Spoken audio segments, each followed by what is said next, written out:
Bonjour et bienvenue. Alors tout d'abord, laissez-moi vous présenter mes vœux pour cette année 2023.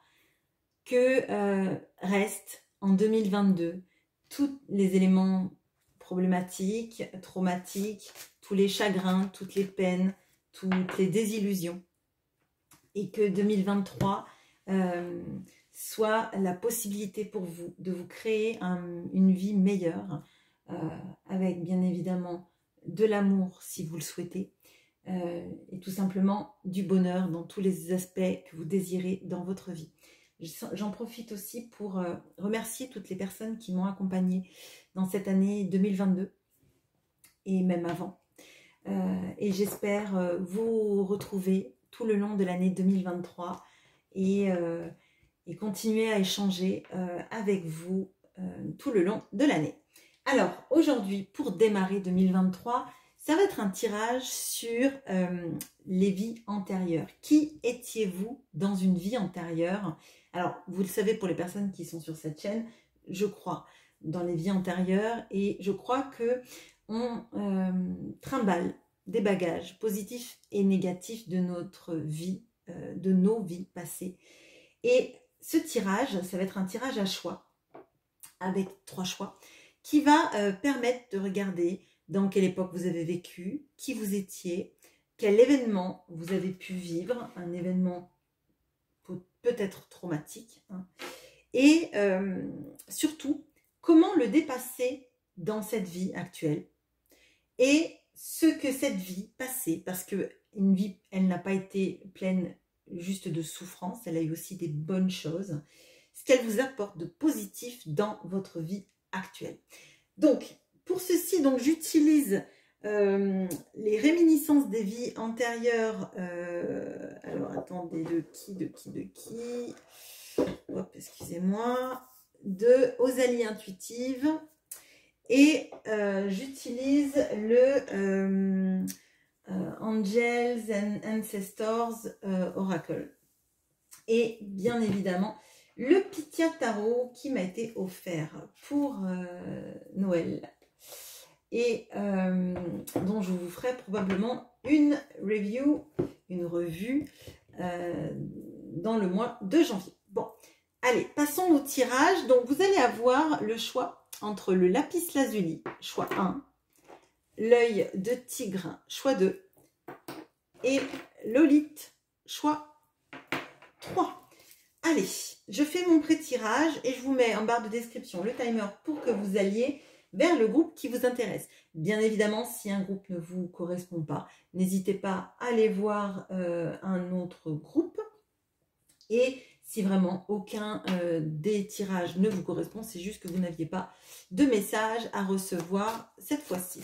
Mais si ça vous plaît, dites-le moi et je pourrais en faire un autre dans quelques temps, histoire que vous ayez aussi votre message. Si vous ne l'avez pas eu là, vous pouvez aimer la forme sans pour autant vous reconnaître. Et bien évidemment, on n'a pas vécu juste une vie. Donc ça va être un aperçu d'une des vies qui est mise en lumière aujourd'hui à travers ces problématiques.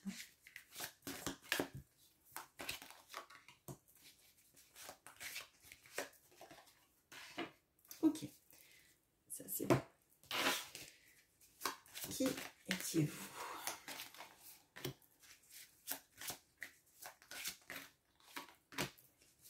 Qui étiez-vous?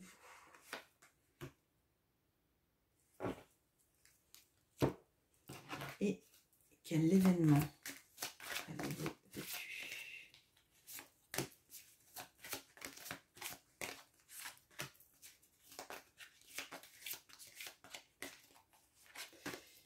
Ok. Alors, comment dépasser ça? Et bien évidemment, j'utiliserai le tarot, mais je ne ferai pas mon pré-tirage de tarot, je le ferai avec le groupe là.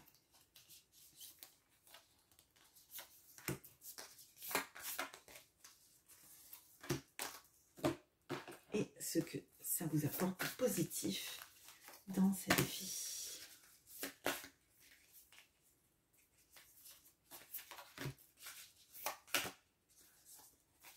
Ok.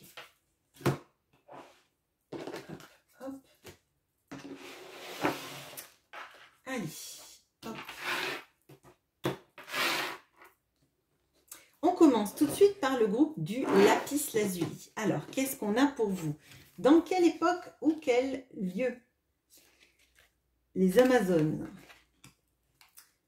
le marin pêcheur, la noyade. Bon, il y a quelque chose de très cohérent là, en tout cas entre le marin pêcheur et la noyade. On va voir ça après. Alors, bon. Là, on a les Amazones. Alors, bon, les Amazones étaient sur une île. Hein.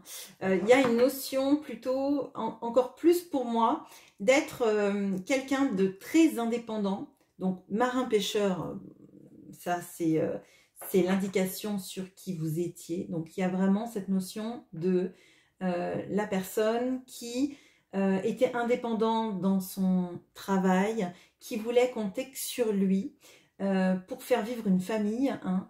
On a la notion de...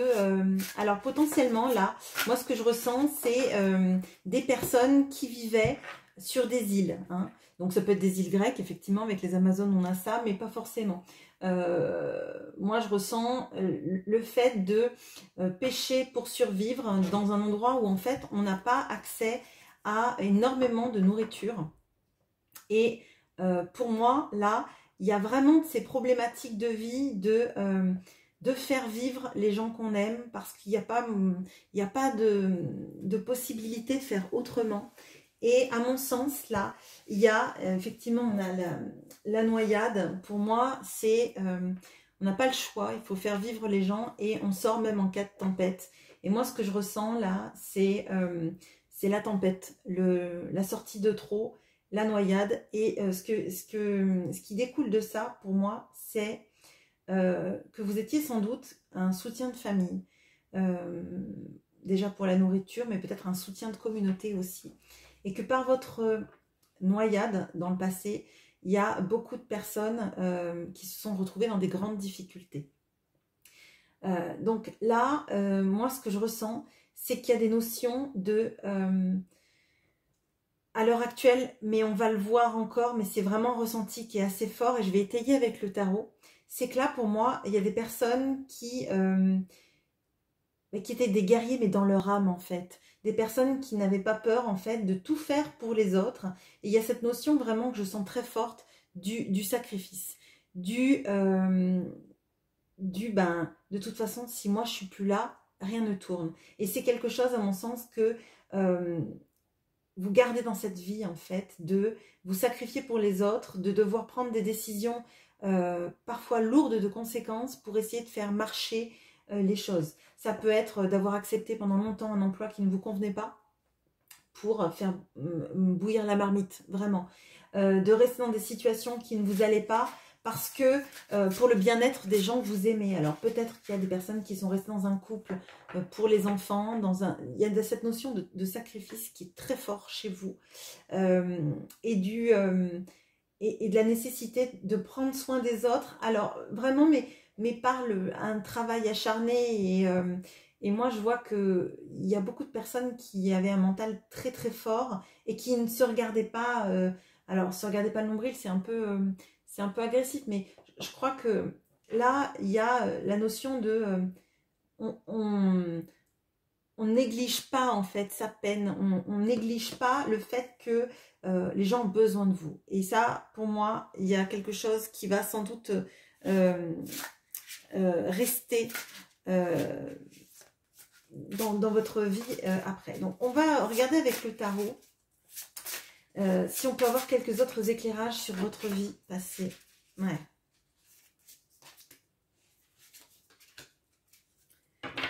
Ouais, alors, on a cette notion-là de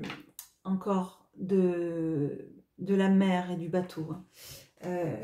Clairement. Alors, là, moi, ce que je vois, donc on a le 5 de coupe. On a la justice. Et on a donc le 3 de bâton. Bon, alors là, clairement, alors peut-être étiez-vous pêcheur grec, je le sens pas forcément comme ça. Il y a cette notion-là, mais je ressens que c'est plutôt une énergie et ça peut être plutôt même peut-être un pêcheur d'Islande, un pêcheur, vous saviez, les marins, comme dans le roman de Pierre Loti, et et cette notion de tout faire pour partir même loin de sa famille, pour récupérer de la nourriture, etc. Et c'est pas forcément un pêcheur grec. Moi, que je ressens, c'est peut-être même plutôt dans ces énergies de pêcheur breton, pêcheur, oui, toute cette partie-là, plutôt. Bon. Il y a cette carte du 5 de coupe. Et je crois que c'était une douleur de partir loin de votre famille, de laisser derrière tous les gens que vous aimiez sans être sûr que vous rentriez un jour. Il y avait ce goût de découvrir des nouveaux endroits, encore que pour moi c'était un peu toujours les mêmes endroits, mais il y a le goût de partir sur le bateau, ça devait être quelque chose de bien.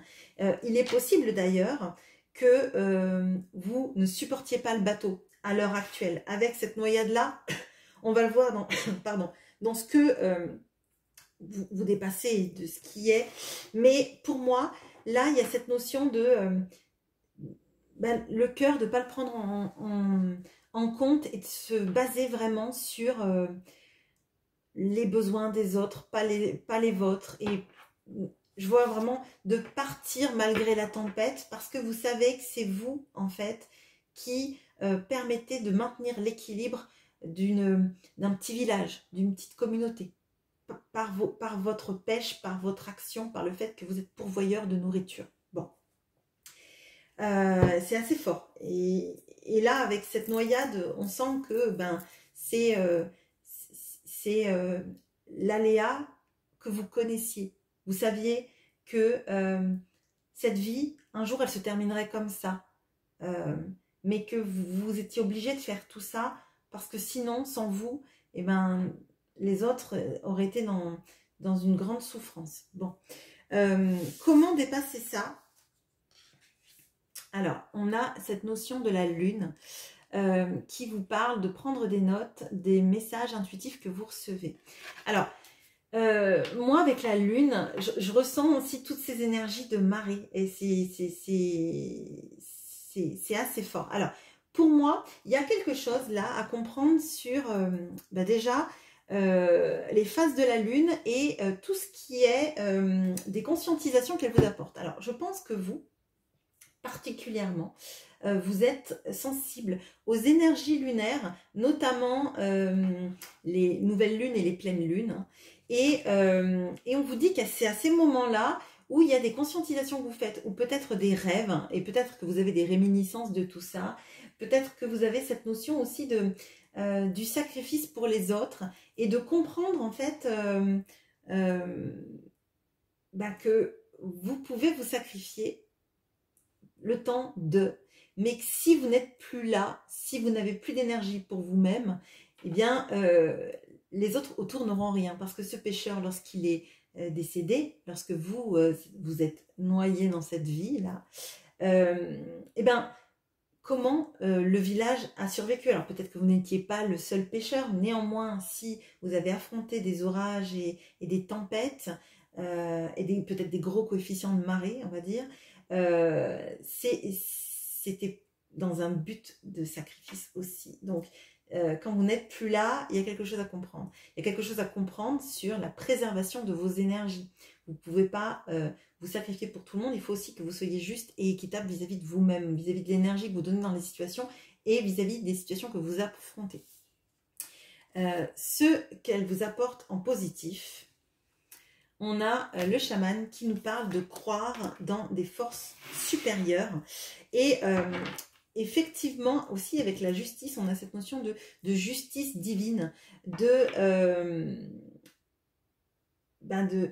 du fait que il y ait quelque chose de supérieur qui vous aide à partir du moment où vous avez fait tout ce que vous avez pu pour les autres. Une sorte de récompense de karma, on va dire. Alors, on va regarder en détail ce qu'elle vous apporte de positif, parce qu'on voit ça, c'est assez flou. Dans le concret, ce que votre vie là, de marin-pêcheur vous apporte maintenant.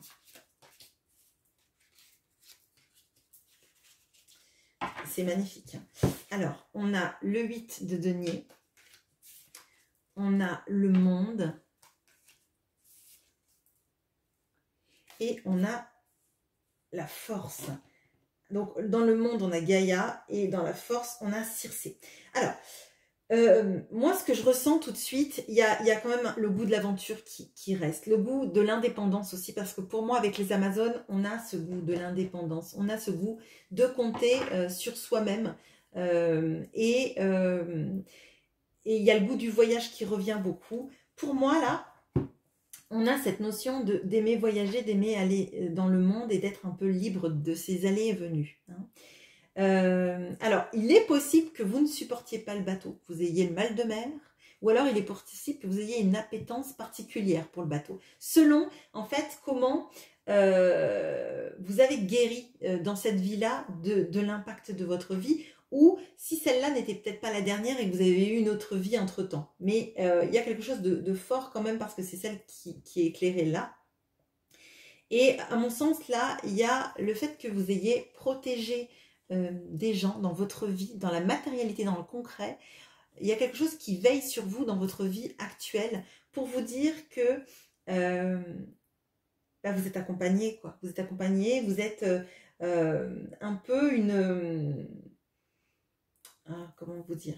Vous avez cette énergie qui vous accompagne pour vous dire que on veille aussi sur vous. Alors c'est peut-être que vous captez que quelques bribes, mais il y a quelqu'un là-haut, en tout cas, que ce soit Dieu, que ce soit une énergie, vous mettrez ce que vous voulez.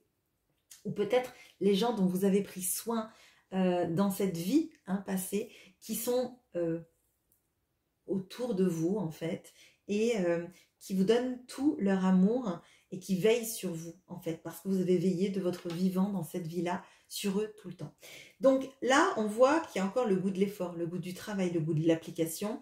Ça, c'est quelque chose que vous avez gardé. Vous ne ménagez pas vos efforts, clairement, dans cette vie, dans celle d'avant, etc. Ça vous est resté dans cette vie. On a le goût du monde, de l'aventure, de partir, de découvrir d'autres territoires. Et sinon, il y a cette notion aussi avec le monde de l'ouverture sur les autres, de l'ouverture à l'inconnu, de vouloir apprendre, comprendre et découvrir d'autres cultures et d'autres environnements de vie. Avec cette force, on voit que vous êtes capable de maîtriser votre mental, vous maîtrisez votre peur, parce que là, on avait cette notion de la personne qui a la force de caractère, de savoir que même s'il y a des tempêtes, il n'a pas le choix, il faut qu'il y aille. Et c'est cette notion aussi qu'on a avec ce 8 de denier, de l'obstination positive, mais d'y aller quand même, d'aller au charbon, de travailler, de ne pas ménager ses efforts. Et on voit que vous avez la force mentale de surmonter peut-être vos peurs, vos appréhensions. Et même si vous avez des petites peurs, eh ben... c'est pas des peurs qui sont paralysantes, vous continuez quand même malgré tout à vivre et à essayer de les dépasser dans votre sphère de possibilités, tout simplement. Voilà ce que j'ai pour vous pour ce tirage, j'espère qu'il vous aura parlé. N'hésitez pas à me laisser en commentaire si vous avez aimé ce tirage, s'il vous parle, si vous sentez que ça fait vibrer quelque chose en vous. Voilà, je fais une petite pause, je range mes tarots et on passe au tirage numéro 2. À bientôt. Bonjour à vous qui avez pris l'œil de tigre. Pardon, excusez-moi. Alors, dans quelle époque ou quel lieu on a les Aztèques, les Mayas, les Incas? On a les pirates, pour qui vous étiez. Et on a... Quel événement avez-vous vécu? On a l'empoisonnement, l'intoxication. On va voir le reste après. Bon, alors, là, on a principalement, moi, ce que je ressens de ça, c'est Aztèque, Maya, Inca, c'est Amérique centrale, Amérique du Sud. Il y a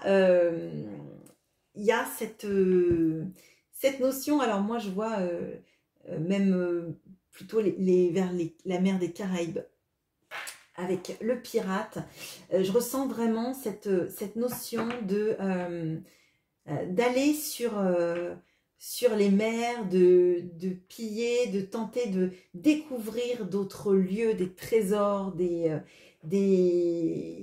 challenges, il y a quelque chose d'assez fort là sur l'esprit alors d'indépendance, l'esprit de conquête. Alors peut-être que parmi vous, certains ont été attirés aussi par le groupe numéro 1. Je ne vous dis pas pourquoi, mais il y a quelque chose d'intéressant. Il y a cette notion d'être libre, d'être sans maître, même si vous n'étiez pas forcément le capitaine du bateau. Et il y a ce goût pour tout ce que je vois, des terres encore sauvages, explorées mais encore jeunes, avec des mélanges de cultures, donc potentiellement des civilisations espagnoles, des civilisations avec les Amérindiens, des Anglais aussi, même des Néerlandais, des Portugais, et tout ce mélange en fait, ces guerres, cette notion un petit peu de ne pas être sous le diktat d'un roi, d'être son propre maître, et vraiment cette notion d'indépendance. Ce que je ressens, de gagner des duels, les trésors, un petit peu dans cet imaginaire de l'île au trésor de Stevenson par exemple, de vivre en fait sans être comme les autres en fait, de jouir de la vie même si elle est courte. Bon. On a l'empoisonnement et l'intoxication. Alors moi je ressens vraiment effectivement les empoisonnements autour de problématiques de pirates, hein, vraiment. Dans l'imaginaire, vous voyez, avec la bouteille, avec le crâne, avec cette notion du partage de trésors qui se fait mal, de la jalousie. Mais c'est quelque chose en fait qui... Alors, il peut y avoir des reliquats là sur la peur des intoxications alimentaires, les peurs des empoisonnements. Peut-être que vous avez même un système digestif qui vous pose des problèmes. Là, je vois par exemple des choses qu'on ne digère pas, on peut avoir l'estomac ou les intestins fragiles. Bon, c'est une parenthèse. Mais je ressens en fait que c'était, comme si vous disiez, c'était le jeu en fait. C'était le jeu, et peut-être que vous auriez fait pareil dans une autre vie. Vous voyez ce que je veux dire, de cette notion d'avoir une loyauté qu'envers ce en quoi on croit, et de pas se laisser en fait aller à des conventions. Alors, qu'est-ce qu'on peut me dire de plus sur cette vie, justement?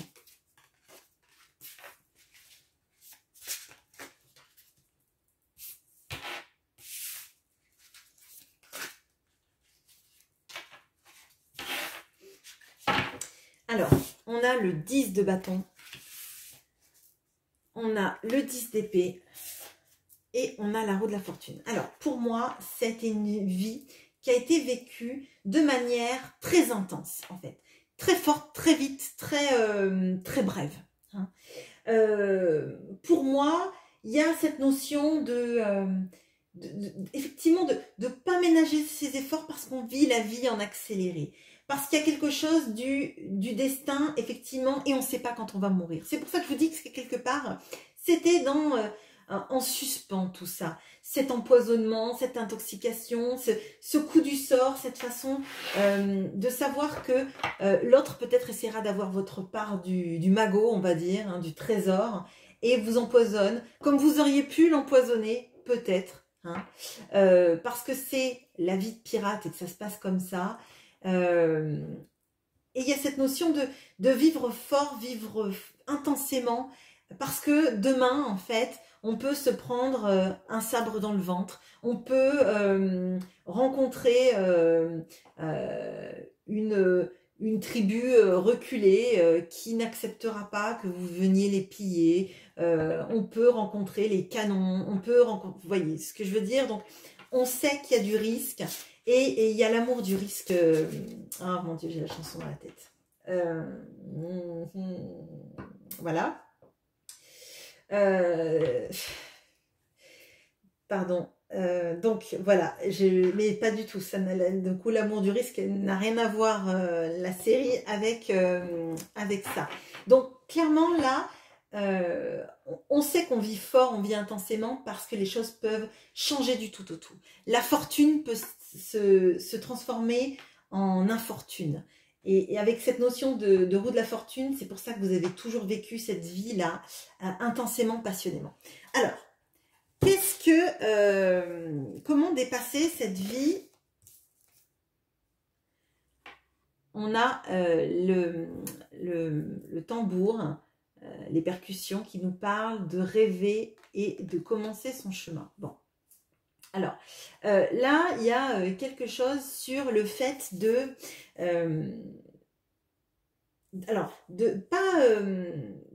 garder en fait malgré tout cette capacité que vous aviez à vivre fort là, à vivre intensément. Mais on vous dit par contre de plus en fait prévoir les choses dans votre vie. Alors sans tomber dans le contrôle, c'est pas ça. C'est continuer à voyager dans votre vie, dans votre tête, dans vos projets, mais en y mettant un peu plus de préparation en fait. D'accepter de prévoir le voyage parce que dans votre vie passée, eh bien, les choses, elles arrivaient de manière très forte et très subite. Et là, en fait, le moyen de vous sortir de tout ça, et l'empoisonnement et l'intoxication, pour moi, c'est le risque du métier. Pour moi, c'est pas un élément trop traumatique, même si ça doit laisser des séquelles, je pense, comme je vous l'ai dit, dans votre système peut-être digestif et gastrique. Il y a de ça. Peut-être aussi qu'on a des personnes qui peuvent, alors j'allais dire faire des ulcères, peut-être parce qu'il y a cette notion-là de la réactivation de l'estomac. Vous voyez ce que je veux dire? Enfin, ulcère à l'estomac. Là, on vous dit en fait que vous pouvez anticiper des choses dans votre vie sans négliger votre spontanéité, mais qu'il faut en fait rationaliser votre spontanéité pour la faire rentrer dans quelque chose de un peu plus programmé, à mi-chemin entre je programme tout et je fais tout au feeling. Voilà. Ce qu'elle vous apporte de positif dans votre vie, on a le gardien du feu qui nous parle d'enflammer votre passion. Donc là, effectivement, vous voyez qu'il y avait une notion de passion, de vivre les choses intensément. Et on vous dit que là, effectivement, faut mettre un peu plus de préparation quand vous voulez quelque chose, quand vous voulez initier peut-être des projets ou des voyages, etc., etc. Mais qu'il ne faut pas pour autant éteindre le feu de votre passion parce que ça, c'est quelque chose que vous avez dans votre vie, vous l'avez vécu, ça a dû vous apporter beaucoup de bonheur même si c'était éphémère. Et c'était la vie que vous aviez. Et peut-être que maintenant, votre vie, elle vous paraît peut-être un peu triste à certains moments parce que vous avez l'impression qu'elle est, alors j'allais dire fade. Et on vous dit, pour rallumer tout ça, il va vous falloir en fait juste rêver de ce que vous voulez et partir sur votre chemin. Alors, qu'est-ce qu'on peut me dire sur justement ce qu'elle vous apporte de positif dans votre vie avec ce feu? Ça fait beaucoup. Ouais, ça fait beaucoup quand même. Ah mince, ça sent gros. Je vais en prendre 3.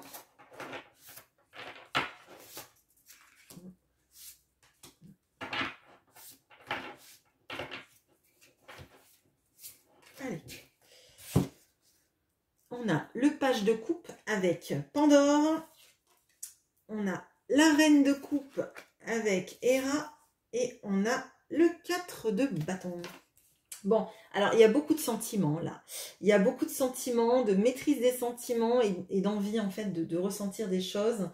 On a aussi la stabilité là. Alors, à mon sens, il y a vraiment un point d'équilibre que vous trouvez ou que vous êtes en train de trouver. Et encore plus, à mon sens, quand vous allez peut-être diriger votre passion en l'ayant un peu aiguillé votre passion dans le bon sens, on va dire, en tout cas au début, la mettre sur les rails, on va dire, sur votre capacité en fait à à aimer, à vibrer, à ressentir les choses très fort. Là, je pense que c'était quelque chose, une vie de passion et éphémère. Là, dans votre vie, il y a peut-être moins de passion, puisque c'est ce qu'on vous invite à transcender de cette vie-là, on va dire. Hein. Mais il y a la capacité que vous avez maintenant à vous poser pour aimer, à vous poser pour vous émerveiller, pour être dans la créativité avec ce page de coupe. Donc, il est possible que là, on ait pas mal de personnes qui soient très créatives. Et à mon sens, là, il y a quelque chose aussi sur, si c'est dans la création que vous vous retrouvez, hein, sur l'apport de vos rêves, sur tout votre processus créatif. Et on voit que vous en êtes énormément capable. Il vous faut juste, en fait, accepter toute votre passion, accepter que votre processus créatif et votre capacité à aimer sont des forces. Et peut-être que vous allez avoir quelque chose de très fort lié à cet esprit d'aventure.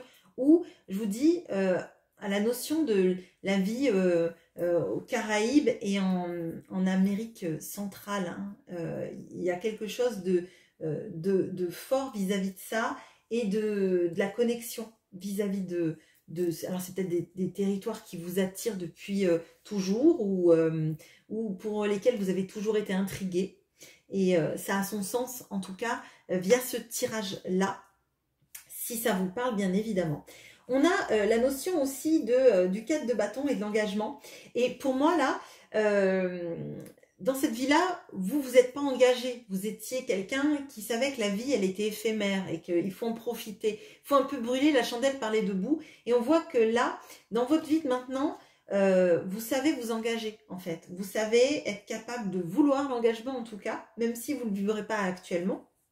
Mais vous en êtes capable. Vous en êtes capable parce que vous avez cette capacité à aimer, à être aimé aussi, et qu'il faut juste, en fait, laisser un peu de passion entrer dans votre vie pour que tout soit à sa place. Et je pense que vous avez une vie, finalement, peut-être moins passionnée que cette vie-là, hein, mais une vie beaucoup plus stable et beaucoup plus douce qui vous attend, en tout cas.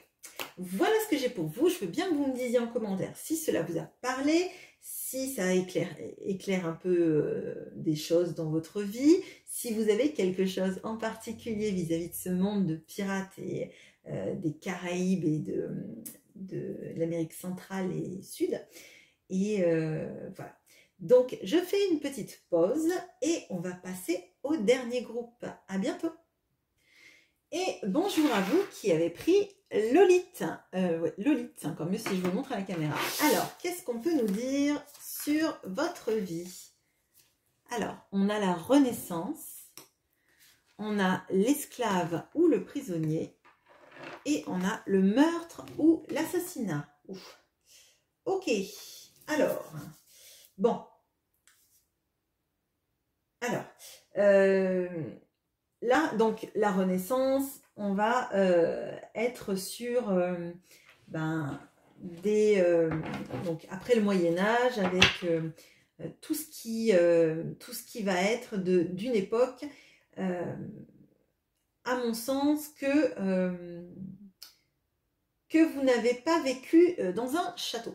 Alors, moi, ce que je ressens là, c'est vraiment les énergies des grosses guerres de territoire. Alors, peut-être que c'est à l'époque de François Ier, mais ça peut être après. Hein, enfin, après, oui, de toute façon, c'est pas avant, de toute façon. Mais on a ces notions-là d'être prisonnier de guerre. Je le ressens plus que esclave, hein, parce qu'on a le meurtre et l'assassinat, et pour moi, en fait, c'est des énergies que vous avez de quelqu'un d'engagé, mais aussi de contestataire. Alors, moi, je vois là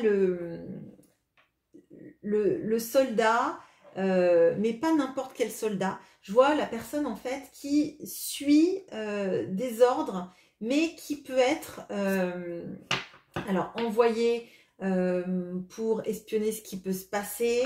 Il y a cette notion de ce que je ressens de jalousie et d'avoir été fait prisonnier par un camp extérieur, notamment dans une recherche d'informations. Alors, je le vois pas, genre l'espion, la personne infiltrée, je vois plutôt comme le soldat éclaireur, vous voyez, ou la personne qui va la nuit essayer de récupérer des informations, mais pas l'agent double, vraiment pas. C'est pas comme ça que je le ressens. Et on a cette notion d'être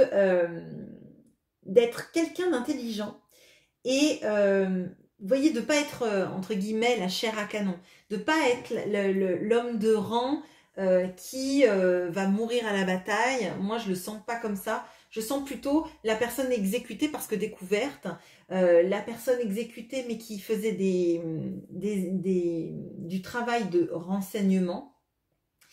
Et à mon sens, c'était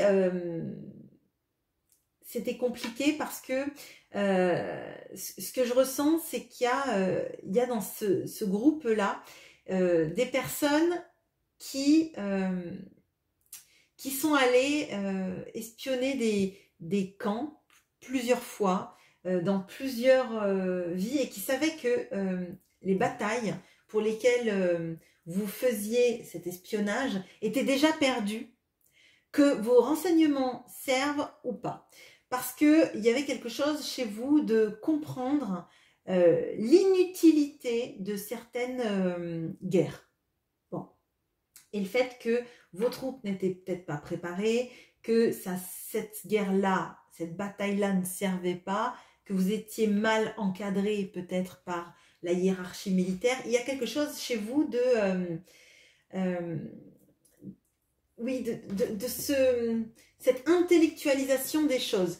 Vous étiez sans doute un homme, un éclaireur, quelqu'un qui n'était pas général ni quoi que ce soit, mais vous aviez cette intelligence, en fait, qui faisait que vous auriez pu être, si vous étiez né dans une autre famille, un chef de guerre, clairement. Dans le meurtre et l'assassinat, moi, ce que je ressens, c'est cette notion d'être découvert et exécuté. Je ressens vraiment ça. Et pour moi, c'est une notion d'avoir, alors pas peur de ce qui se cache dans l'ombre parce que vous en étiez conscient, mais cette notion qu'en fait on s'est battu, on a cherché des choses et on allait un peu, on est allé un peu au devant de la mort en fait, comme si vous, de toute façon vous saviez que vous alliez être découvert et que de toute façon que vous soyez allé sur cette mission ou pas, c'était finalement, ça servait à rien parce que la guerre était déjà perdue avec ou sans votre intervention. On va regarder un peu plus en détail avec le tarot.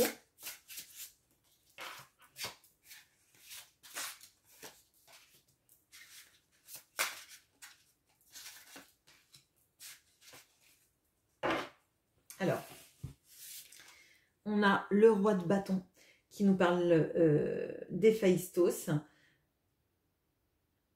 qui nous parle donc de quelqu'un de très charismatique. Je vais voir avec les...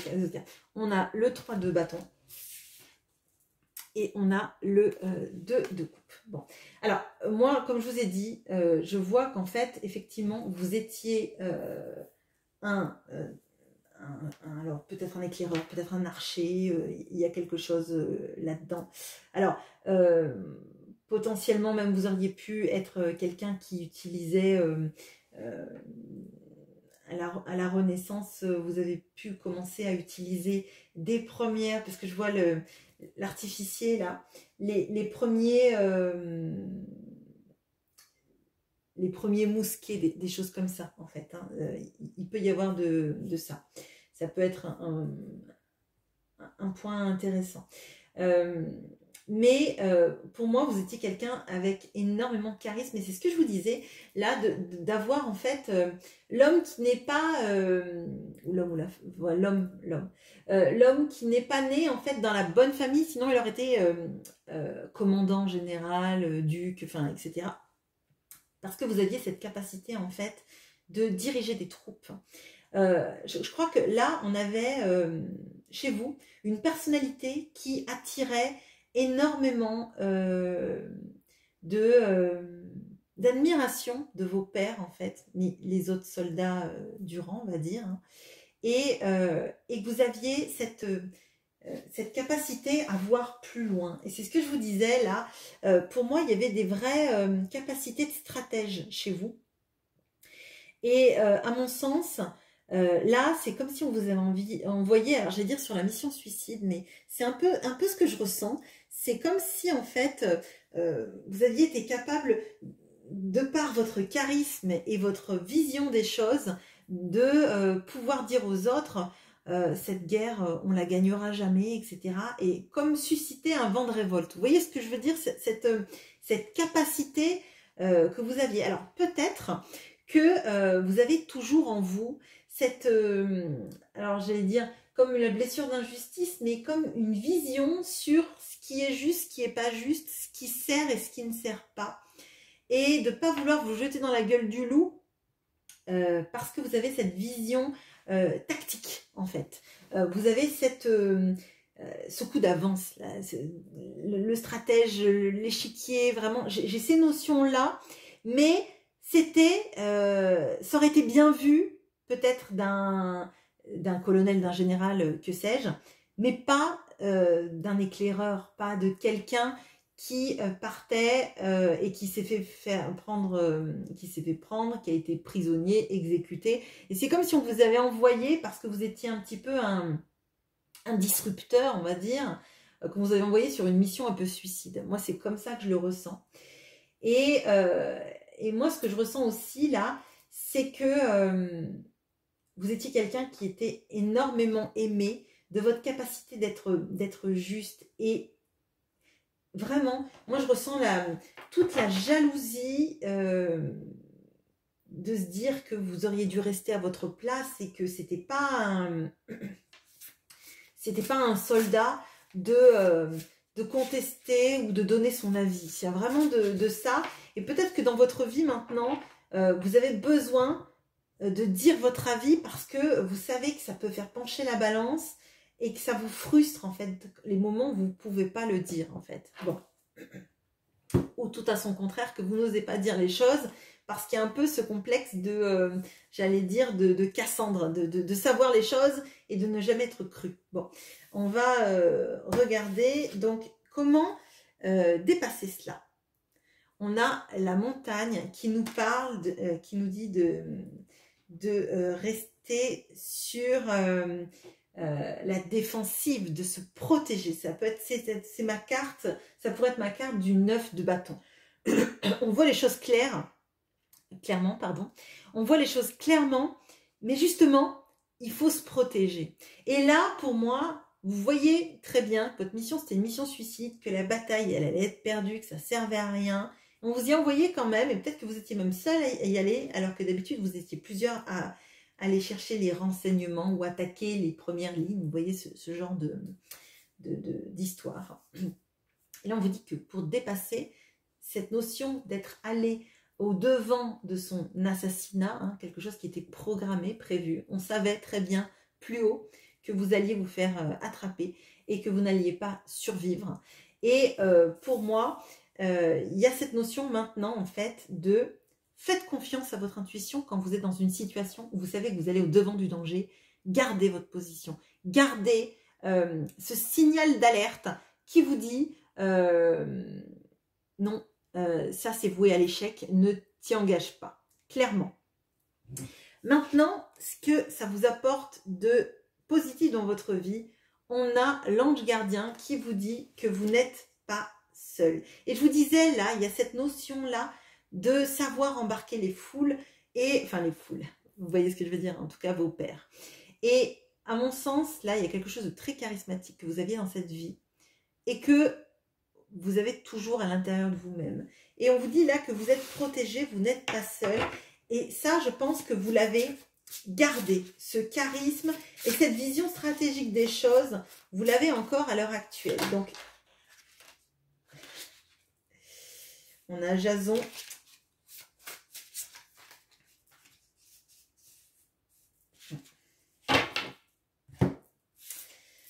Alors, on a Jason avec la toison d'or des Argonautes. Donc, le leader des Argonautes, hein, des expéditions pour trouver la toison d'or. On a la force qui est avec Circé.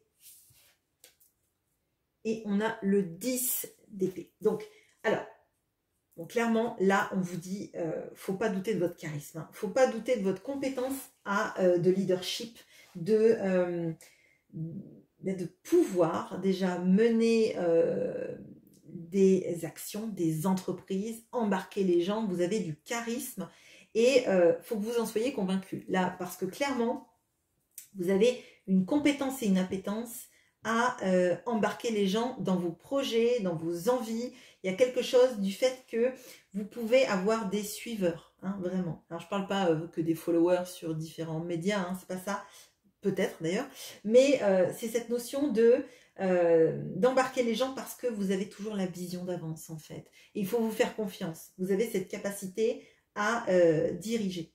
Bon. Avec la force, on voit en plus que vous avez cette capacité à dépasser les craintes. Il y a dépasser le mental aussi et le faire rentrer dans quelque chose de positif. Pour moi là, il y a cette notion des combats qu'on doit laisser. Alors, on n'a pas cette notion du 5 d'épée où il y a des combats qui sont perdus d'avance et que vous n'êtes pas, dans lesquels vous n'êtes pas. Avec cette force, pour moi, ce que vous avez vécu, ça vous amène à comprendre que parfois, la force, c'est de résister. Que parfois, la force, c'est de savoir quelles sont nos limites ou les endroits où on ne veut pas aller et s'imposer, clairement. Avec le stand your ground, là, on a ça. Et avec le 10 d'épée, on voit que il y a des combats qui sont vains parce que quand on a perdu une bataille et qu'on est mort, ça ne sert à rien en fait. On ne peut pas faire tous les combats, on ne peut pas faire des combats quand on sait qu'ils sont perdus d'avance. Et pour moi, c'est élargi à toutes les sphères de votre vie. Il y a des combats perdus d'avance parce qu'il y a des combats dont on sait déjà qu'ils ne nous mèneront nulle part. Ça peut être des combats vis-à-vis de vous-même, par rapport à une entreprise, par rapport à quelqu'un.